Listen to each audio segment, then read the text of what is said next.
solos de guitarra mais espetaculares. Ó. E ainda respirando os ares alviverde de uma noite mágica, assim, ó. Ó. É para deixar qualquer um muito feliz, não é? Olha aí, maravilha de solo, né, Patinha? Bom. É, minha gente, Led Zeppelin, né? Grande guitarrista lá, Jim Page. Tem pra ninguém. Agora, não tem pra ninguém mesmo. É o nosso programa Bendita Hora nessa sexta-feira, ao vivo aqui. E que alegria estarmos aqui mais um dia para a honra e glória do nosso Deus, não é, irmãos e irmãs? Olha, antes do padre apresentar aqui essa mesa abençoada, eu quero muito colocar tudo no Senhor. Vamos colocar tudo em Deus agora? Vem junto com o Padre. Em nome do Pai, do Filho e do Espírito Santo. Amém. Vinde, Espírito Santo, enchei os corações dos vossos fiéis e acendei neles o fogo do vosso amor. Enviai o vosso Santo Espírito e tudo será criado e renovareis a face da terra. Oremos.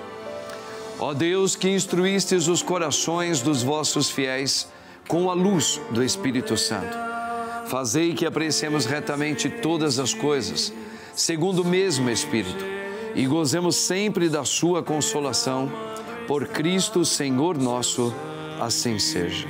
Rogai por nós, Santa Mãe de Deus, para que sejamos dignos das promessas de Cristo. Amém. Quem como Deus, irmãos? Ninguém como Deus. Muito bem. Olha aqui, ó. Sabe como que está hoje os nossos convidados? Assim, ó. Vamos começar pro meu lado direito. Ela praticamente já é quase da casa também. Ela é produtora, radialista, comunicadora. Ela é super inteligente, agradável, simpática, parceira do padre na Rádio 9 de Julho. Eu estou falando de Patrícia Diniz, a Patinha. É Bruce mesmo? Uau!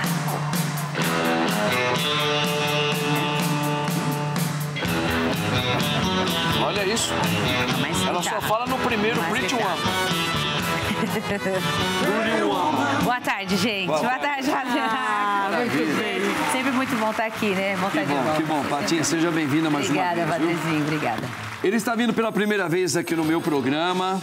Ele é oftalmologista. Eu prefiro sempre falar oftalmo, né? Tá bom. É mais simples e dá certo. Certo, dá certo. Né? Também do Instituto Simvital, é isso? É isso Simvital. mesmo. Estou aqui com o nosso querido doutor Marcelo Occhiuto. Aê! Doutor Marcelo, para nós é uma alegria, viu? Seja bem-vindo. A alegria é toda minha, Padre Marcos. Eu fico muito feliz de voltar aqui a esse programa agradabilíssimo, essa contribuição que a igreja faz também para a educação das pessoas. Isso é muito bom. Então, assim, é um programa de utilidade pública, além de ser uma alegria só, né? Para quem assiste, para quem participa. Muito obrigado pelo convite. É uma alegria ter você aqui, doutor, viu? Muito obrigado você também. Olha, ele é um dos grandes advogados que, pelo menos aqui no meu programa, está vindo pela primeira vez, né? Eu tenho a honra de trazer aqui, ele é um advogado especialista em cidadania e imigração portuguesa, gente. Estou aqui com o nosso querido doutor Bruno Farias Malman. Aí, ó. Doutor, prazer. Deus abençoe, doutor. Tá? Seja bem-vindo aqui, doutor Bruno. Muito prazer, muito obrigado. Infelizmente não tem um tema muito agradável para trazer, que é a mudança legislativa que vai afetar muitos brasileiros, mas é sempre importante a gente trazer informação, não só para aquele que está em Portugal, mas para aquele que deseja tornar Portugal a sua próxima casa. Olha que legal isso aí, eu tô bem interessado, hein? Eu acho que eu vou para Portugal. E quero morar lá, hein? Sei não, hein, Patinha? Sei não. Nós vamos atrás. Olha, ela é psicóloga especializada em terapia cognitivo-comportamental. Eu tenho a honra de trazer aqui, ela é nossa queridíssima amiga do padre. Sou suspeito para falar de todo o trabalho e a capacidade dela. Minha querida psicóloga Adrianinha Severini. Padre Marcos, Adrianinha, muito obrigada. Deus abençoe você, viu? Amém. Estou muito feliz de novo estar aqui. Você é maravilhosa. Obrigada. Muito bem. Olha, nós temos um pensamento aqui. Eu queria um pouco discorrer da mesa. Poucas palavras. Até porque o nosso tempo é sempre curto, né? Dá uma olhadinha aqui, ó. Essa frase aqui. O não eu já tenho. Agora só falta a humilhação. Olha aí, gente, Entenda bem aí, né? Às vezes tem certas coisas na vida, por exemplo, eu vou dar uma pitada espiritual, mas vocês usam no cotidiano normal, tá bom? Aquele que se humilha diante de Deus, ele é grande. É onde a gente alcança grandes dádivas de salvação. Porque nós homens ficamos orgulhosos por causa do pecado original que acometeu a humanidade. Então, quem é humilde, né? Então, se humilhar diante de uma situação em Cristo, isso é positivo. Agora, o não de algumas coisas eu tenho, mas a insistência, de insistir, às vezes não é uma virtude também. De repente não pode ser algo positivo. O que vocês acham? Eu não queria entrar nesse assunto, mas vamos falar de futebol, já que, né, o que aconteceu ontem à noite não tem como. Para exemplificar. Porque vamos pensar um Palmeiras que pensasse exatamente disso. Vamos entrar em campo para fazer 4 gols como? Se eles tivessem entrado dessa forma. Pensando desse jeito, teriam ganhado? Teriam feito esta noite que eles fizeram ontem para os palmeirenses e para a gente que não é palmeirense não dormir, por exemplo, por causa do barulho? Então, eu acho que entra um pouco nisso. Às vezes a gente entra com o não, já pensando que o não já está ali, mas se a gente pensar um pouco melhor, um pouco mais... Vamos fazer o melhor que a gente pode fazer aqui, no caso deles, com certeza foi esse pensamento. A gente quer ganhar, mas vamos fazer pelo menos um bom jogo para os torcedores, vamos dar um bom... Eu acredito que talvez seja uma jogada diferenciada, quem sabe isso muda. Exato. Quem sabe isso muda. E aí, olha que coisa, qual que eles conseguiram ao mesmo fazer. tempo é uma esperança, não é? Sim. Não, você muda a forma de abordar e vai lá, de repente você teve o não porque você abordou de um jeito. Quando você muda e chega de outra forma, de repente você pode ter o sim também. Eu acho que é um pouco de otimismo, de acreditar que pode dar certo. Perfeito, eu também concordo. Não é desistir, não. Ai, 3-0 é muito, não vou conseguir, deixa. É que às vezes a gente se prende muito, né, doutor Bruno, em algumas pessoas que a gente sabe, eu já vou ter que conversar com aquela pessoa, eu já conheço o temperamento, o jeitão daquela pessoa, então eu já sei que vai ser muito difícil, o não eu já tenho. Mas aí a resiliência tem que falar mais alto, né? A resiliência é fundamental em tudo, né? No nosso cotidiano, mas principalmente naqueles nossos projetos de vida. Vários projetos de vida nossos, como fluxo migratório, como mudar de uma cidade, de um bairro, de uma casa, a gente vai ter inúmeros nãos, né? Mas se a gente tem aquele projeto de vida, a gente tem que ser resiliente. E se for o caso de uma humilhação ou outra para um futuro maior, para um futuro melhor, para uma situação que de fato é o teu projeto de vida, acho que esse é o nosso propósito de vida do dia a dia. Muitas vezes os pais da gente, quando nós fomos pequenininhos, né? Nossos pais colocavam algumas exigências e falaram, eu quero que você faça isso ou não quero que você vá lá ou dormir lá. E você ficava naquela, eu respeito o que meu pai falou, eu intento insistir. Será que meu pai gostaria que eu fosse insistente? Pode ser que sim, né? Dependendo de como eu chego no meu pai, mas olha, não sei o quê. O que você acha disso, doutor? Eu acho que nós temos que revisitar as definições das palavras.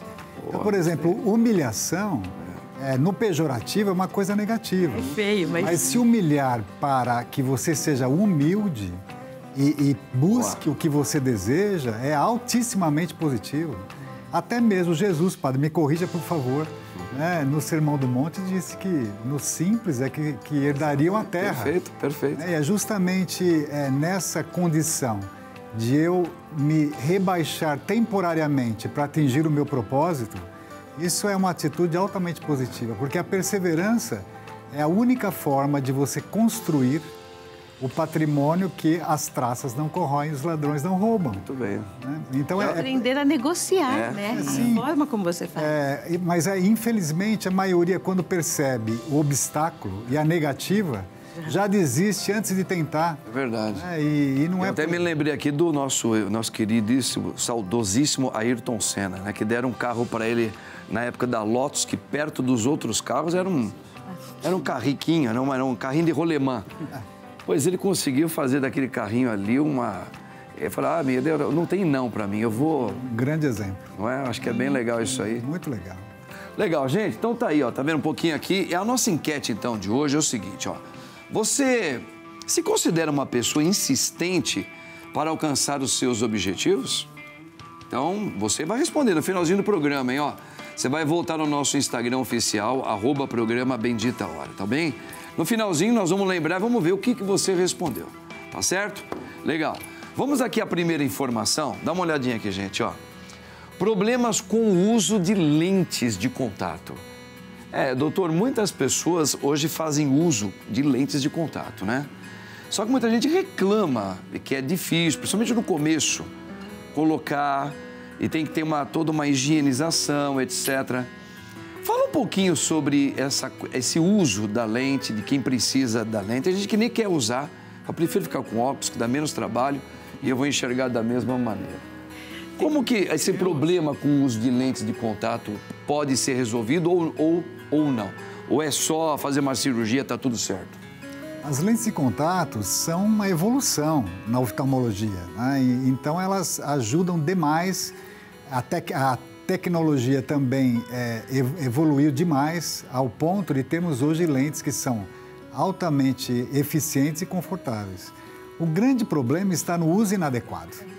Então, a maioria não usa corretamente. Não é nem o treinamento entre aprender a colocar e tirar, mas é cuidar das lentes, né? Porque os maiores problemas são uso prolongado, dormir com as lentes, esfregar os olhos com as lentes sem retirá-las, né? Contaminá-las sem fazer a higienização correta, o que pode trazer problemas extremamente sérios.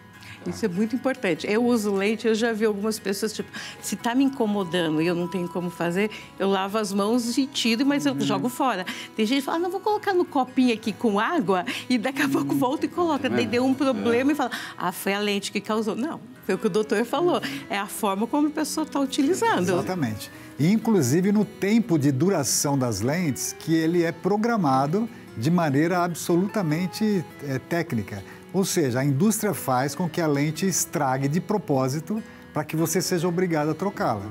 E as pessoas começam a usar e passam para economizar desse período regulamentar, o que também pode trazer muitos problemas. Assim, uma pessoa que, por exemplo, esqueceu, ela dorme com ela. Isso aí, o que pode ocasionar? Às vezes, talvez não na mesma noite, mas se ela ficar acontecendo isso, como é que é? O grande problema é que, apesar das lentes hoje em dia já terem a possibilidade da porosidade ao oxigênio, para que a córnea respire, quando você dorme, a córnea já tem uma diminuição da oxigenação e isso fica intensificado com a lente dentro do olho. Então, não se deve dormir com as lentes. Mas ela pode sentir alguma dor, alguma coisa? Sim, ela geralmente acorda com dor, com irritação, olho ressecado, com inflamação, com ressecamento. Entendi. E depende também da idade dessa lente. Quanto mais velha a lente, menos água ela tem, porque a maior constituição da lente é a água. Quanto tempo pode se usar? Eu também uso lente, Adriane. Estou de lente, aliás. 30 dias é o período máximo, mas se você conseguir, se você perceber, melhor dizendo, que ela já começou a incomodar com 20, eu faço isso. É melhor trocar. Quando começa a dar aquela coçadinha. Isso me referindo às lentes gelatinosas, né? Porque tem outros tipos de lentes para outras finalidades. Tem as lentes diárias também, né? Também, exatamente. E eu sou um frequentador de lente diária com mais de um dia de uso. Para aqueles que não têm o hábito ou a vontade de cuidar das lentes com a asepsia necessária, existem lentes que são descartáveis para uso único. Usa e joga fora no mesmo dia. Então, eu recomendo que se prefira esta, para quem não tem a paciência de cuidar corretamente. Isso aí é boa. Depois, eu acho que nós vamos passar com o senhor de novo. Eu queria falar um pouco sobre essa questão da evitar, porque hoje teve um progresso tão grande no mundo da medicina. Eu acredito que o senhor tem a competência de nos explicar se na parte do oftalmo também. E por que não resolve logo esses problemas de uma maneira mais eficaz do uso do óculos, né? Mas isso é uma outra pergunta que depois a gente fala mais. Estou à disposição. Vamos aqui, outra informação aqui, gente, ó. Dopamina. Por que busca desenfreada por estímulos pode tirar satisfação da vida? Olha aí. Me conta um pouquinho, Adrianinha. A dopamina. A dopamina, acho que é legal falar só para o pessoal o que é essa tão falada dopamina, que agora virou quase uma moda, né? Daí a gente colocou até o nome de uma cachorrinha de dopamina. Dopamina, vem cá. Mas é importante o pessoal entender o que ela gera na gente e por que não souber. Se a gente não sabe usar isso ou trabalhar essa dopamina, pode nos tirar a satisfação da vida. A dopamina, ela é um neurotransmissor que tem no nosso cérebro e é aquele que dá a vontade de fazer as coisas. Então, é aquele que fala, quero, mais. Então, faz você comer a mais, você, às vezes, usar droga. Sentir você vai prazer. sempre buscar prazeres imediatos. Então, tudo aquilo que me dá prazer agora é criado pela dopamina. Então, por isso que as pessoas podem perder um pouco o sentido da vida, perder a razão, porque dá um prazer muito grande. E você vê em drogas, alcoolismo, várias outras coisas celular que você quer, celular, às vezes até em paquera. Tem gente que fica assim, dá uma relação tão boa, eu cada hora conversar com uma pessoa diferente, porque essa sensação do novo, do gostoso, e o cérebro está aqui na nossa cabecinha falando, mais, eu quero mais. E quanto mais você alimenta, mais dopamina você precisa. Então, assim, correr de carro, fazer qualquer esporte de risco, tudo que gera esse prazer diferente. E quanto mais você tem, mais você quer. Então, tem que chegar uma hora que você tem que falar, não, eu preciso voltar para a vida normal. Não dá para ficar de férias o tempo todo, não dá para eu arriscar mais, correr mais, porque senão tem risco para a nossa vida. Porque a gente começa a correr riscos sem conseguir parar, frear. Ela está ligada também muito aos estímulos, né? Claro. Por exemplo, até na questão de você buscar, não desistir. A gente falou do assunto. Não desistir, olha, tá difícil para mim, eu acho que isso aqui já é quase zero. Mas a dopamina também pode ser utilizada nesse momento, assim? Mais ou menos isso, porque a dopamina, ela está muito no prazer imediato. Então, como o Palmeiras, se ele ganhasse, ele ia ter o prazer da vitória ali naquele momento, mais imediato. Mais imediato. A dopamina, ela não te estimula para alguma coisa a longo prazo. Então, eu vou fazer um exercício porque eu quero ser uma alpinista. Não, é aquela assim, a dopamina eu estou no meio do Everest, daí vem uma crise de dopamina, eu vou conseguir subir mais. E aí ela consegue, mas não de planejar. Ela é contra exatamente, ela é contra, justamente contra isso. Contra isso. A resiliência, o planejamento. Porque eu falo muito, por exemplo, de comida. Eu tenho que fazer regime, então eu como menos, como mais saudável, porque lá na frente eu vou ficar bem de saúde. Ela não consegue enxergar lá na frente. Ela enxerga, eu tô triste, porque eu não como, porque eu tô comendo só coisa saudável, não tem aquela comidinha gostosa. Ela só chama. Só chama e ela não vê consequência nenhuma, né? Ela quer o prazer agora. Assim, eu quero ser feliz hoje e agora. Amanhã não me interessa mais. Não interessa. Dane-se, né? Tipo assim, dane-se. Amanhã depois pensa, meu cérebro e meu corpo que resolva comigo. É perigoso, né? Super perigoso. As relações, muitas vezes, são tóxicas por causa disso, né, também. Porque você entra, assim, às vezes você faz coisas sem medir a consequência. E vai indo, e você vai sem conseguir parar. Interessante isso aí, viu? Tá vendo? Isso aí tá tão no nosso mundo hoje, né, gente? Por isso que é importante a gente entender. Eu falei isso da paquera, que o pessoal fala muito dos apps de paquera. Eu vejo que está acontecendo muito isso, porque tá fácil. Então, assim, eu gostei, outro eu não gostei. Gostei. Então, assim, e aí você acaba se viciando de verdade. Eu acho que só para terminar esse assunto aqui, que a Marcinha também chegou, porque esse assunto é gostoso demais. É bom. É gostoso. Porque eu acho que da nossa geração aqui, 50 anos, 40 e poucos, 50 anos, eu acho que a nossa dopamina era mais controlada, porque a gente paquerava a longo prazo a mesma pessoa. Se chegar na menina, você ficava um ano, às vezes 1 ano e meio, só paquerando ela de longe, e a dopamina é minha vontade de ir lá, eu preciso namorar com você, eu preciso namorar. Hoje a moçada, na mesma semana já não estou mais com vontade disso, estou com vontade daquele. Exatamente. A dopamina está desregulada. Hoje eu estou apaixonada, amanhã eu já estou apaixonada por outro. Daí depois eu estou por outro. Aí morre a resiliência que o doutor falou. Morre. A cor bonita, combinou com a sua pele, ficou legal, hein? É legal. Vamos aqui a outra informação, gente. Mineiro, você me disse ontem mesmo, hein? Olha, como a comunicação pode ajudar a igreja a dialogar com temas sociais. Patinha, você é uma mulher que também está sempre envolvida também com as questões da igreja, mas fala um pouquinho da comunicação, as questões das sociais, como temas sociais. Como que a comunicação pode ajudar a igreja nesse diálogo aí com temas sociais? O doutor abriu muito bem aqui, falando de como a Rede Vida, um canal da família, um canal da igreja também, presta esse serviço aqui. Então, isso é comunicação, isso também é dialogar com os temas sociais, com coisas, com realidades das pessoas, né? Muito diariamente. Bom, bem na vida da pessoa, sim, né? Dentro da vida da pessoa. E o nosso Papa Leão lançou a exortação apostólica de Lex Ite, que também traz exatamente, vem de encontro a isso, para falar do pobre financeiramente falando, do pobre, aquele que vive à margem mesmo. Então, a igreja já tem este papel, ela tem esse papel, ela é o próprio Cristo na vida das pessoas. E quando a igreja traz o que é do mundo também, os dilemas das pessoas, da vida das pessoas, também para esta realidade, dentro de uma boa homilia, dentro daquilo de cursos, de grupos, de coisas que acontecem no espaço da igreja, isso também ajuda a melhorar e as pessoas entenderem que nós somos de Deus, mas estamos no mundo. E a gente precisa também levar o que é da nossa igreja também, a nossa fé dentro das nossas realidades no mundo. E a igreja faz isso muito bem, com muitos canais de comunicação, através das suas redes sociais, através das missas, como eu disse também. Então, a igreja já fazia isso, sempre fez isso, né? Ela sempre quis se ligar, se conectar às coisas do mundo mesmo, nesse sentido, de como a igreja olha para as realidades do mundo. E a igreja também, dentro de um aspecto mais teológico, significa nós batizados cristãos católicos, né? E nós somos a igreja, então acho que nós também temos que ser essa parcela de perceber que no nosso mundo, no nosso contexto de vida, sempre tem as questões sociais pendentes. Por exemplo, a gente viu agora assuntos como lá no Rio de Janeiro, tantas famílias que são prejudicadas por causa de uma guerra entre, enfim, lados opostos.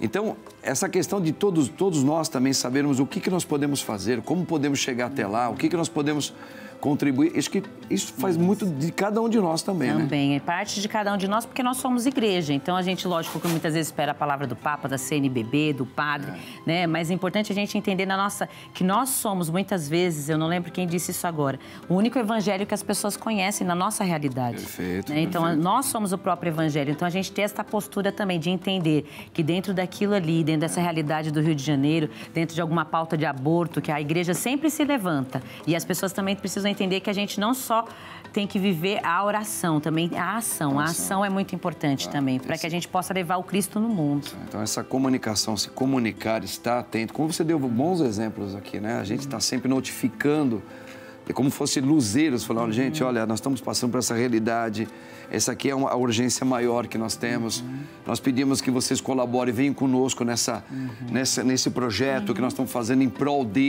para ajudar, não sei o quê, não é assim? Então, isso aí é fundamental. Eu lembro muito bem, rapidinho, que São Tomás de Aquino, que é um doutor da Igreja Católica, ele sempre foi de uma família muito rica.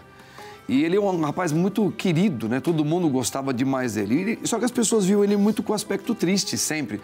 E alguém perguntou para ele, escuta, Tomás, mas por que assim, você é um homem que tem uma família ótima, você é inteligentíssimo, etc. Ele dizia assim, olha, eu não tenho como, eu seria hipócrita, incoerente, de eu ficar mostrando sorrisos. Se eu estou vendo um monte de pessoas aqui, irmãos meus, passando fome ali do lado, outros estão morrendo ali, etc. Eu não consigo, é parte minha. É como se um pedaço meu tivesse... Essa consciência da comunicação, ela também precisa estar envolvida na gente, né? Exatamente, é desse jeito mesmo. Precisa. Legal. Bacana mesmo, Patinha. Olha aí, assunto vai, hein? Vamos ver outra informação aqui, ó. Parlamento português aprovou novas alterações na lei da nacionalidade. Olha o parlamento, onde fica aí. Gente, o doutor Bruno, conta um pouquinho aí, vai, sobre essa questão da nacionalidade. Qual é as alterações? O que é? Primeiro, só para o pessoal entender, o que era antes e o que mudou e o que pode impactar na nossa vida. Quantas horas nós vamos ficar? Agora eu vou usar os seus dons e dotes, talentos. Padre. Infelizmente, eu queria trazer boas novas, mas depois de mais de 20 anos de progresso na lei da nacionalidade portuguesa, no sentido de ampliar e possibilitar que mais pessoas tivessem nacionalidade, dia 28 o governo aprovou um grande pacote que vem a restringir em muito o que antes era possível. Então, os principais afetados são aqueles que residem em Portugal. Então, antigamente, uma pessoa que ficasse 5 anos legalmente em Portugal tinha a possibilidade de obter a nacionalidade por naturalização. Hoje em dia, através dessa alteração, O período passa para 7 anos para os brasileiros e para aqueles outros de países de língua portuguesa, Angola, Moçambique e assim por diante. E para aqueles que não são de países de língua portuguesa, o prazo dobra de 5 para 10. Esse é o principal impacto. Além disso, nós temos outros impactos. Os requisitos vão estar mais exigentes. Então, o neto vai ter algumas exigências que até então não tinha. O neto de um cidadão português, ele tem o direito à nacionalidade portuguesa. Sim. Agora, os requisitos aumentaram. Vai ter que ter uma declaração, vai ter que ter conhecimento não só da língua, mas da cultura, símbolo, organização social e política de Portugal. Então, novos requisitos entraram justamente para eles restringirem. São mais de 1.500.000 processos em andamento de pessoas pleiteando e eles querem diminuir. Eles querem diminuir o acesso à nacionalidade. E esse é o grande objetivo desse atual governo, que eles conseguiram em votação, né, com uma larga facilidade, mas que ainda está com o presidente Marcelo Rebelo de Sousa, se aprova, se rejeita ou se manda para a Corte Constitucional. É muito comum quando um país de origem nossa, por exemplo, Brasil, nós vamos falar da nossa realidade. A gente está vendo hoje uma imigração muito grande. Muito. O pessoal está indo embora, muita gente está saindo também do país por causa das condições políticas, econômicas.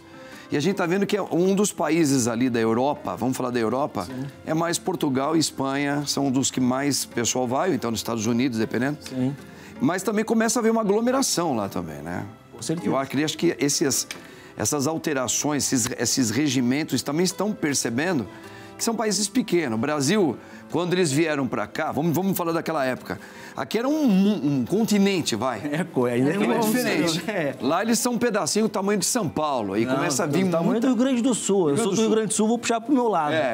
Do tamanho da população do Rio Grande do Sul, são 10 milhões. Hoje, os dados eles não são fidedignos, mas hoje a gente tem mais ou menos 600 mil brasileiros morando em Portugal. Olha aí. É muita gente. Muita gente. É um percentual muito grande. E de estrangeiros, eles têm quase 1 milhão. Quase 10% da população é imigrante. E eles querem, evidentemente, que hoje eles querem diminuir esse número, eles querem barrar. Então, eles fizeram um pacote não só antimigratório, que eles restringiram também a questão do estrangeiro, de entrada e permanência, e agora eles restringiram a nacionalidade, que é diferente da questão imigratória. Eu posso ir para Portugal, viver em Portugal e não ter a nacionalidade portuguesa. São pontos diferentes. São pontos diferentes. Isso é legal também entender depois, né? Com calma. Com certeza. A gente também, eu não tenho nacionalidade, mas eu posso viver lá. Pode. Como? Assim, assim, assim, você vai ter que buscar isso, fazer isso, adquirir isso, correr atrás disso. E esses requisitos, eles também ampliaram, deixaram mais difíceis. Tá. Olha, e tem agora essa coisa dessa onda da xenofobia. Como tratar essas coisas? Porque sabe que os europeus ali, eles têm assim já um outro plano cultural que hoje, diferentemente até do Brasil, até algumas coisas estão até mais evoluídas em relação a alguns pontos que para nós hoje ainda é difícil, mas lá fora ainda... Como que está sendo isso aí? Não, é um tema polêmico, porque assim, eu acho que aqui no Brasil também a gente tem uma questão xenofóbica muito grande. É grande. Mas é que hoje a gente é uma população de 200 e poucos milhões e o fluxo migratório no Brasil não é tão grande, mas vamos imaginar que comece a ter um fluxo migratório muito grande de bolivianos. Né? Começa a ter 30 milhões de bolivianos no Brasil. Provavelmente vai ser um público que vai ter vai ser um público-alvo de xenofobia. Isso é inegável. Em Portugal tem um público muito grande de indianos, brasileiros e angolanos. Evidentemente que esses são os públicos alvos de xenofobia. Já na Espanha, eu não tenho muito brasileiro. Então, o brasileiro não sofre xenofobia. Mas quem que sofre xenofobia lá? Os outros nacionais latinos. Os argentinos, os peruanos, os bolivianos. Porque tem muita gente lá na Espanha. E eles são alvos. Então, geralmente, a gente tem os alvos. Né? Cada país tem seus alvos. Então, é muito complicado. É uma situação, né? Envolve saúde pública, envolve políticas públicas, envolve... É um cenário gigantesco. Que o mundo, o ser humano, ele se aglomerou e cada um teve as suas culturas, né? Se a gente for olhar pela fé, o homem era para viver todos unidos, né? Mas o homem se dispersou e cada um foi criando a sua linguagem, seu idioma, a sua maneira política, econômica e social de viver. E cada um quer se resguardar nisso. Então, se você quiser viver aqui, nós vamos colocar restrições. existe até um entendimento, mas vai ser uma coisa muito difícil de ir quebrando isso, apesar das evoluções do mundo, né? É muito difícil. É uma questão de cabeça... É humano, né? De humano, de aceitar o ser humano. É isso. Eu quero manter aquilo que eu tenho e a minha forma de vida. Eu não quero abrir, eu não quero abrir muito com os outros. Tá atrapalhando, a gente não tá tendo mais moleza. Isso antigamente era possível fazer isso, agora não dá mais. Ó, como que a gente tá vivendo. Então começa a ter uma... Porque às vezes a lei dá um respaldo, vamos dizer assim, né? Para quem tá ali. Mas o problema é o convívio, né? Na hora do convívio, que é o humano que fala. Tem um ponto que é engraçado, que Portugal é um país que tem muito imigrante. Tu vai para a Europa, tem cidades na Suíça que só tem português. Tem lá em Andorra, só tem português. Eles têm esse fluxo muito grande de sair de Portugal, porque Portugal é considerado o país pobre da Europa. Então tem muito fluxo. E eles estão contra agora o fluxo que eles tanto fizeram de ir para a França, de ir para outros países. Então... É uma coisa meio antagônica o que acontece. Faz parte do ser humano. Com certeza. Agora é o seguinte, você anda com a coluna meio desajeitada? Não? Não dá, né? Por exemplo, ontem mesmo eu caí da cama. Fui torcer pro meu time, caí, minha coluninha ficou meio torta. Olha, como a comunicação pode ajudar a igreja a dialogar com temas sociais? Patinha, você é uma mulher que também está sempre envolvida também com as questões da igreja, mas fala um pouquinho da comunicação, as questões das sociais, como temas sociais. Como que a comunicação pode ajudar a igreja nesse diálogo aí com temas sociais? O doutor abriu muito bem aqui, falando de como a Rede Vida, canal da família, um canal da igreja também, presta esse serviço aqui. Então, isso é comunicação, isso também é dialogar com os temas sociais, com coisas, com realidades das pessoas, né? Muito diariamente. Bem na vida da pessoa, né? Dentro da vida da pessoa. E o nosso Papa Leão lançou a exortação apostólica de Lexite, que também traz exatamente, vem de encontro a isso, para falar do pobre financeiramente falando, do pobre, aquele que vive à margem mesmo. Então, a igreja já tem este papel, ela tem esse papel, ela é o próprio Cristo na vida das pessoas. E quando a igreja traz o que é do mundo também, os dilemas das pessoas, da vida das pessoas, também para esta realidade, dentro de uma boa homilia, dentro daquilo de cursos, de grupos, de coisas que acontecem no espaço da igreja, isso também ajuda a melhorar e as pessoas entenderem que nós somos de Deus, mas estamos no mundo. E a gente precisa também levar o que é da nossa igreja também, a nossa fé dentro das nossas realidades no mundo. E a igreja faz isso muito bem, com muitos canais de comunicação, através das suas redes sociais, através das missas, como eu disse também. Então, a igreja já fazia isso, sempre fez isso, né? Ela sempre quis se ligar, se conectar às coisas do mundo mesmo, nesse sentido, de como a igreja olha para as realidades do mundo. E a igreja também, dentro de um aspecto mais teológico, significa nós batizados cristãos católicos, né? E nós somos a igreja, então acho que nós também temos que ser essa parcela de perceber que no nosso mundo, no nosso contexto de vida, sempre tem as questões sociais pendentes. Por exemplo, a gente viu agora assuntos como lá no Rio de Janeiro, tantas famílias que são prejudicadas por causa de uma guerra entre, enfim, lados opostos. Então, essa questão de todos nós também sabermos o que nós podemos fazer, como podemos chegar até lá, o que nós podemos contribuir. Acho que isso faz muito de cada um de nós também, né? Também, é parte de cada um de nós, porque nós somos igreja. Então, a gente, lógico, que muitas vezes espera a palavra do Papa, da CNBB, do Padre, né? Mas é importante a gente entender que nós somos, muitas vezes, eu não lembro quem disse isso agora, o único evangelho que as pessoas conhecem na nossa realidade. Perfeito. Né? Então, perfeito. Nós somos o próprio evangelho. Então, a gente tem essa postura também de entender que dentro daquilo ali, dentro dessa realidade do Rio de Janeiro, dentro de alguma pauta de aborto, que a igreja sempre se levanta. E as pessoas também precisam entender que a gente não só tem que viver a oração, também a ação. A ação é muito importante também, para que a gente possa levar o Cristo no mundo. Então, essa comunicação, se comunicar, estar atento. Como você deu bons exemplos aqui, né? A gente está sempre notificando, é como se fosse luzeiros, falando, gente, olha, nós estamos passando por essa realidade, essa aqui é a urgência maior que nós temos. Nós pedimos que vocês colaborem, venham conosco nesse projeto que nós estamos fazendo em prol para ajudar, não sei o quê, não é assim? Então, isso aí é fundamental. Eu lembro muito bem, rapidinho, que São Tomás de Aquino, que é um doutor da Igreja Católica, ele sempre foi de uma família muito rica. E ele é um rapaz muito querido, né? Todo mundo gostava demais dele. Só que as pessoas viam ele muito com aspecto triste, sempre. E alguém perguntou para ele, escuta, Tomás, mas por que assim, você é um homem, tem uma família ótima, você é inteligentíssimo, etc.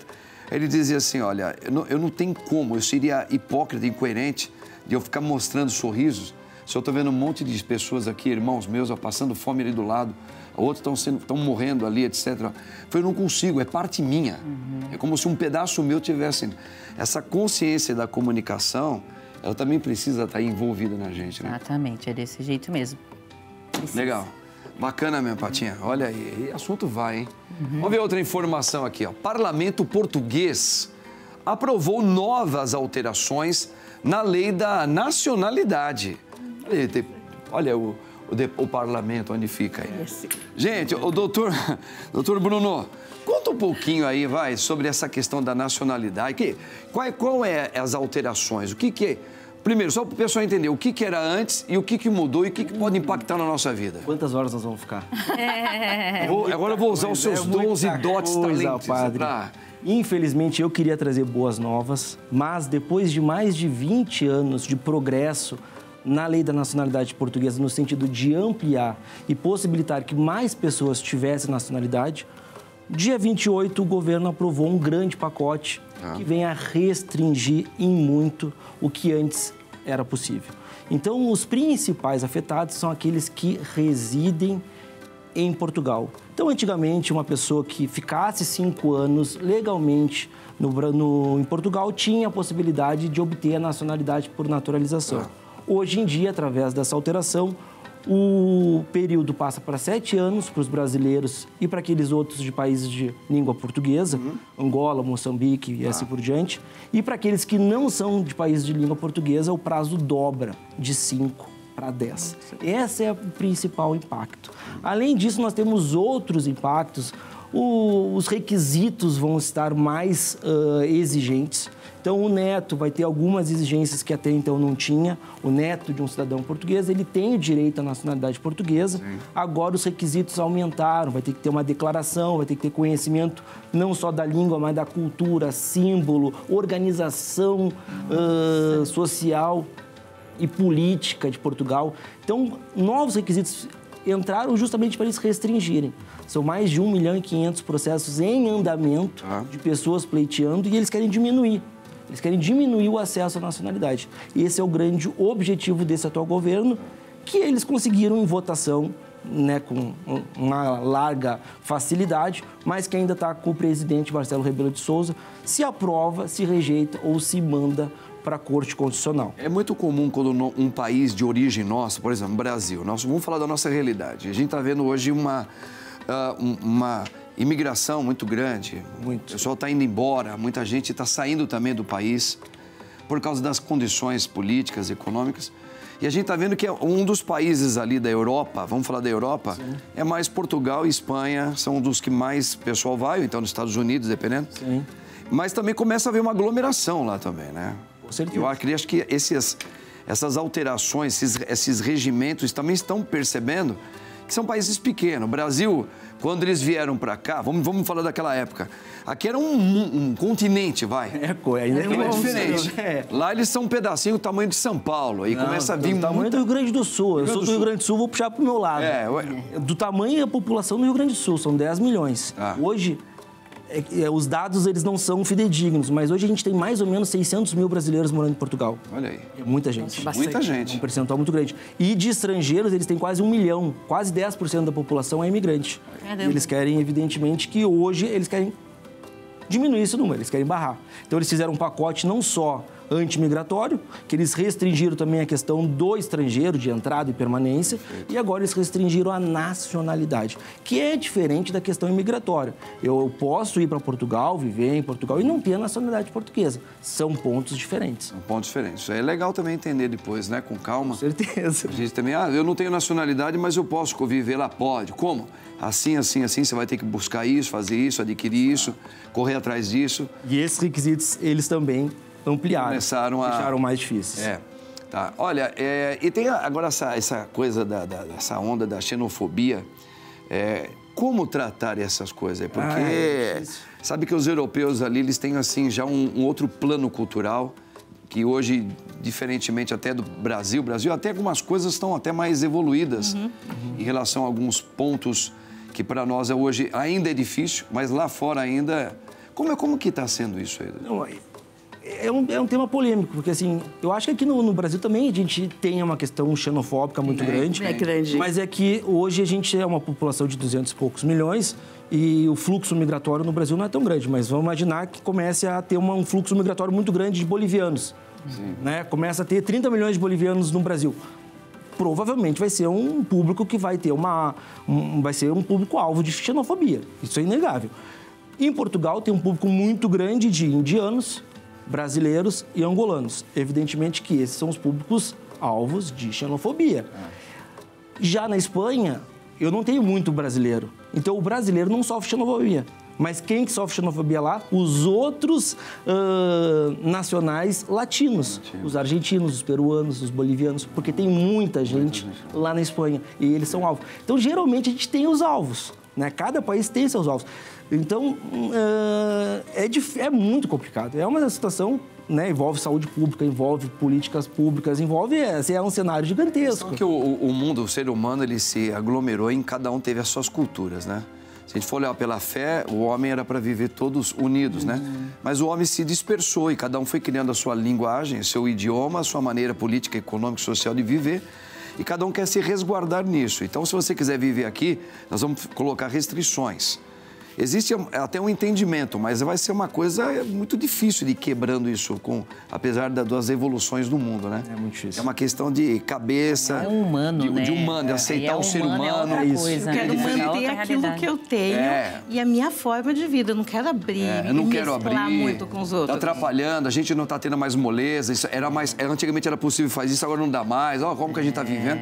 Então começa a ter uma... Porque às vezes a lei dá um respaldo, vamos dizer assim, né? Para quem está ali, mas o problema é o convívio, né? Na hora do convívio, que é o humano que faz. Tem um ponto que é engraçado, que Portugal é um país que tem muito emigrante. Tu vai para a Europa, tem cidades na Suíça que só tem português. Tem lá em Andorra, só tem português. Eles têm esse fluxo muito grande de sair de Portugal, porque Portugal é considerado o país pobre da Europa. Então tem muito fluxo. E eles estão contra agora o fluxo que eles tanto fizeram de ir para a França, de ir para outros países. Então é uma coisa meio antagônica o que acontece. Faz parte do ser... Outra informação, minha gente. Saiba quando o tremor nas pálpebras... isso é legal. Deve ser investigado pelo médico. Doutor, às vezes a gente amanhece com um tremorzinho e fala, mas o que foi? Fui dormir, o que está acontecendo? Fala um pouquinho desse tremorzinho que dá assim. Às vezes é aquele que fica assim, né?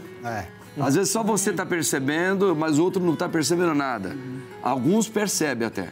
O que pode ocasionar esse tremor? O que leva normalmente? E se tem como parar isso? E se isso é preocupante? E se tem direto, o que tem que fazer? Muito bem. Esse é um problema extremamente comum, né? Em diversas intensidades de apresentação. Na maioria dos casos, muito leve e quase sempre num olho só. É verdade. Ele escolhe um lado só e fica ali. Quase sempre, né? Ele é um fenômeno que é autolimitado, melhora espontaneamente na maioria dos casos, né, embora existam exceções. E dentre as causas, padre, assim, são várias, mas a principal, por incrível que pareça, é realmente você estar num estado de estresse acima do normal, ter um sono não reparador, e também outras situações que são hiperexcitantes, como o excesso de cafeína, algumas condições nutricionais, como deficiência de alguns minerais, como magnésio e potássio, então, e algumas outras mais raras. Mas na maioria dos casos é um curto-circuitozinho, digamos assim, que vai acontecer na junção do nervo com o músculo da pálpebra e ele vai ficar naquele choque, fazendo com que a pálpebra se contraia de maneira involuntária. Então, isso é uma coisa que preocupa, assusta, mas não causa mal algum, a não ser o incômodo para a maioria das pessoas. Mas tem um pouco de vergonha. Você está falando com a pessoa que o negocinho está pulando aqui, ó. Ai, meu Deus, não quero que fique pulando na frente do meu colega aqui. E tem outros que acham que você já está com outras intenções, piscando. Tá piscando rapidinho, me procure. Calma. Não é isso. Entenda mal o padre. Não é mesmo? Então, aí tem também isso. Mas existem casos que são realmente muito intensos e que não melhoram e que demoram muito, e aí você tem que tomar providências outras, mas a maioria de resolução espontânea. Eu tenho uma pergunta, acho que é interessante. Isso pode ser, em alguns casos, pelo menos, você falou que você já até explicou mais ou menos, problema neurológico? Pode ter alguma coisa a ver? Existem alguns outros diagnósticos que são confundidos com isso, né?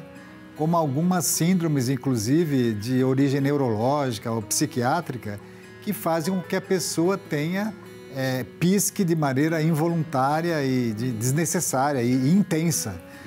Então, isso é diferente, né? Mas não é... O que nós estamos tratando aqui é realmente esse tremor que se chama tecnicamente de fibrilação da pálpebra, em que ela entra nesse pequeno curto-circuito. Porque às vezes no dia seguinte você não está tendo mais nada. Mas é impressionante como quando se recomenda um descanso maior, às vezes dormir 30 minutos a mais, você já consegue uma melhora com algo tão básico como isso. Se você deitar, se está tendo CD, se você tem essa possibilidade, vou tirar uma palhinha aqui de 1 horinha. Muitas vezes ajuda. Pode ser que ajude. Embora na maioria dos casos existe um acúmulo já de muitas noites mal dormidas, de muito período de estresse. Aquela 1 hora ali. E essa história de que o estresse é algo esotérico, não é, não. Ele é real, né? E a doutora pode me confirmar. Provoca males físicos em todos os órgãos, né? Qualquer dia a gente volta aqui para falar dessas outras coisas do corpo inteiro, né? Que a gente também trabalha um pouco... Um dos males que ocasiona o cansaço, o trabalho, o excesso, não dormir bem, é a irritação, né? Às vezes você fica irritado. E não tem válvulas de escape, fica também nesse comportamento totalmente inadequado de ficar com o celular e mídias sociais. O tempo todo ali. Viciante para ter dopamina, né? E aí dá nisso. Legal, gente. Vamos ver aqui outra informação. Gostei, doutor. Boa explicação, hein? Olha, relevar algumas situações é a chave para um relacionamento duradouro? Relevar algumas circunstâncias, uma situação. Conta um pouquinho. Eu acho que às vezes não relevar, mas você escolher o momento certo de conversar. Então, às vezes a gente está aqui, está numa discussão mais acalorada, de repente eu paro, dou um tempinho, respiro, depois eu volto e falo, vamos conversar? Lembra aquilo que você falou quando os dois estiverem calmos? Então, assim, acho que ficar guardando coisas não faz bem, porque senão você vai encher no seu copinho, aí uma gotinha que pinga lá, explode tudo. Então, assim, é aprender a falar na hora certa. Então, para o respiro, não é o momento correto, então agora eu relevo, deixo quieto e depois até eu conseguir elaborar esse sentimento que eu tive. Porque às vezes você explode, não sabe por quê, e então segura a explosão, vai fazer outra coisa, daqui 1, 2 dias, olha, Paty, vem cá, isso com um relacionamento assim, romântico, de amizade, de trabalho, de tudo. Lembra aquilo que aconteceu não foi legal, vamos conversar? E aí você já está com a cabeça mais fria, mais tranquila e eu consigo ouvi-la melhor. Do que se eu só explodir, se ela explodir também, daí acabou. Então, em qualquer relacionamento, não discuta quando você estiver nervoso. É muito difícil, eu super entendo, mas tente parar. Nem que você dê aquela saidinha. Vou falar, às vezes eu estou no trabalho, eu não consigo evitar. Não, sai, eu vou até o toalete e já volto. E aí você tira a calma e volta para aquela situação de novo. Para conseguir resolver com clareza e com lucidez. Evitando o estresse e ter a pálpebra ali pulando o tempo todo. Acho que são alguns artifícios bons, né? Porque também já houve casos também, né, Severino? Que tem pessoas que fizeram esse exercício, deu uma acalmada, tentaram falar, explodiu de novo. Aí para. Para de novo. Então vai ficar muitas vezes, olha, calma, acho que nós vamos ter que... Cada um vai ter que pensar muito se vale a pena voltar essa conversa por agora. Ou às vezes pedir ajuda. Então a gente fala muito, às vezes terapia de casal acontece por isso. Às vezes eu não consigo falar, a gente está conversando e a outra pessoa não me entende, eu não entendo. Eu falo que às vezes o psicólogo entra com uma teclinha SAP, vai traduzir de um para o outro aquilo que eles estão falando. Eles estão falando a mesma coisa, mas não conseguem entender por causa dessa emoção tão grande. Então, se eu não consigo resolver uma situação aqui, eu vou buscar um mediador. Então, numa empresa, eu vou falar com o chefe, mas teve com um uma colega. fala aqui, que ela foi a primeira nossa, que foi o doutor que falou ali, que a gente tem que aprender a ter o quê? Uma fala para convencer o outro, como é que fala? Vou de uma outra maneira, como é que é? Resiliência? Ele falou, você usou uma palavra como eu esqueci agora, que às vezes você está usando sempre o mesmo método e de repente você vai resolver a mesma coisa usando um método diferente, que é um pouco o que você está falando. E aí você vai trocando. Que às vezes você pode convencer, acalmar de vez aquela situação. Só que não guarda. Eu acho que guardar é pior. Porque se é uma coisa muito pequenininha, tudo bem. Mas se foi uma situação muito grande, já é do que o doutor falou, o ressentimento. Então, às vezes era pequeno, eu guardei, quando eu é uma coisa muito grande. Então, às vezes, eu não quero nem mais conversar. Já não aguento mais olhar para a cara do meu colega de trabalho, para o meu marido, e eu não quero mais ficar junto.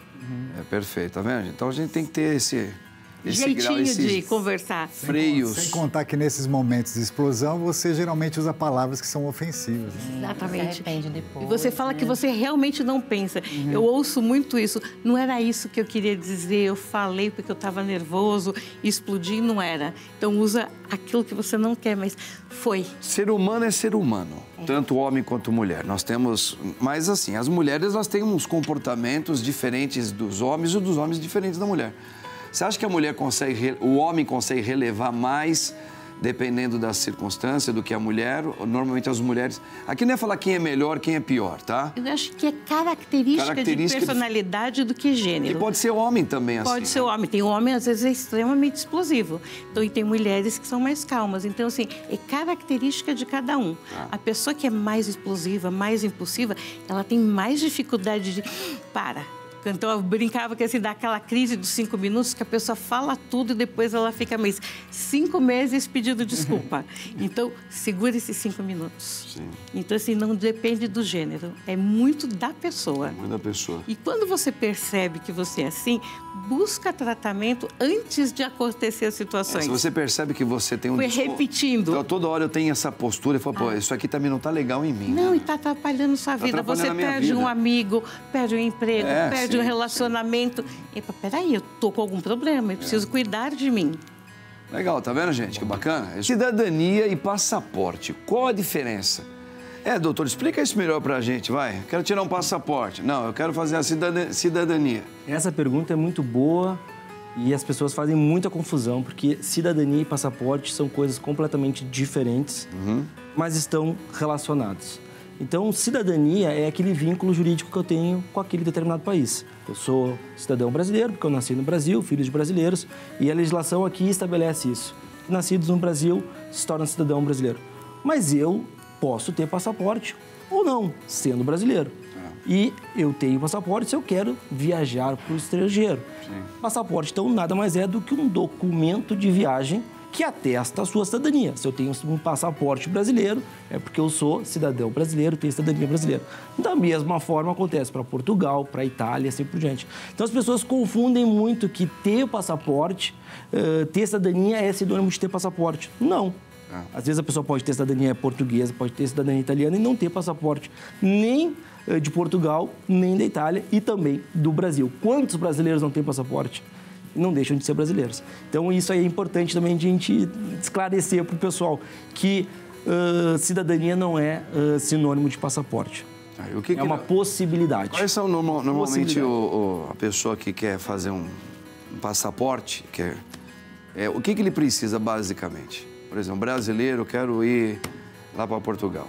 O brasileiro, para ter o passaporte, é só emitir na Polícia Federal, não tendo nenhuma restrição com relação à questão criminal ou um impedimento da Justiça, vai num posto da Polícia Federal e emite. Isso é super simples.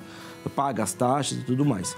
Agora, para entrar num determinado país, a gente tem as regras, que daí são os vistos. Tem país que exige visto, tem países que têm um visto automaticamente concedido, que quando entra no solo, por exemplo, Portugal tem um visto automaticamente concedido para todos os brasileiros que queiram lá passar 90 dias. Mas, quando eu estou lá, na polícia alfandegária, eles vão, de fato, chancelar aquela minha entrada ou não. Então, eu não preciso, antes de ir para Portugal para fazer qualquer viagem, a emissão de uma estampa de visto no meu passaporte, diferente do que acontece nos Estados Unidos. Se eu vou para os Estados Unidos, a qualquer título, inclusive de viagem, de turismo, eu vou precisar de uma autorização antecipada, que é o visto para aquele fim e assim por diante. Um brasileiro, para ter um passaporte português, é necessário que ele tenha cidadania portuguesa? É necessário. É necessário. Muito se falou porque tinha a questão da igualdade de direitos. O Brasil e Portugal tinha lá o tratado de reciprocidade. Então, eu, como cidadão brasileiro, morando em Portugal, eu poderia ter o cartão cidadão, que é como se fosse documento de identidade. Mas o passaporte não. O passaporte é restrito ao cidadão. Entendi. Então, se eu sou cidadão brasileiro, me tornei português por qualquer situação, por descendência ou por tempo de residência, me tornei cidadão português mesmo sendo cidadão brasileiro, aí sim eu posso ter o passaporte português. E eu posso ter os dois. Posso ter o brasileiro, o português, e eu posso ter até 3. Posso ter o italiano também, porque minha esposa é italiana, eu me tornei italiano pelo casamento. Posso ter uma gama de passaporte. Na verdade, isso aí é uma questão que tem que ficar sempre estudando, porque não é todo mundo que faz isso, não é toda hora que a gente faz isso. Claro que agora está ficando até um pouco mais comum as pessoas fazerem isso daí, mas tem que ficar sempre atento a essas explicações, como uma pequena aula, e anotando, porque não é? São bastante técnicos. É muitos detalhezinhos. Técnico. Isso aqui pode, isso aqui não pode, isso aqui pode, isso aqui não pode. Então, até você ter esse traquejo, quem não está acostumado, que vai fazer pela primeira vez, tem que anotar bem para poder fazer. Muito bem. Mas que Deus abençoe você. No nome do Pai, do Filho e do Espírito Santo. Amém. Tchau, meu povo. Tamo junto aí. Olha aí.